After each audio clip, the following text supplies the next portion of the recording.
नमस्कार, Siddharth tours and travels. आज आपण भूतानची राजधानी थिम्फू येथे आहोत। आपण जे मागे मंदिर पाहतोय ते हिंदू मंदिर आहे। इथे दुर्गा मातेची मूर्ती आहे, त्यासोबत आणखीन 4 मूर्त्या आहेत, विष्णू भगवान, सूर्य भगवान, शंकर आणि गणपती यांची।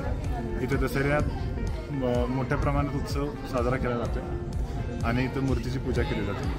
तर भूतान हे खरं तर बौद्ध राष्ट्र आहे, तरीसुद्धा इथं हिंदू मंदिर असण्याचं कारण हे आहे, इथले जे 5वे राजा आहेत, सध्याचे रुलिंग राजा, त्या राजाने इथला विचार केला की भूतानची लोकसंख्येमधील एक 15 ते 20% ही हिंदू लोक आहेत। त्यासोबत इथे येणारे भारताचे बरेच हिंदू पर्यटक आहेत। तर त्या सर्वांसाठी एक ऑफरिंग, त्या सर्वांसाठी एक गिफ्ट म्हणून इथल्या राजाने हिंदू मंदिर बांधलेलं आहे।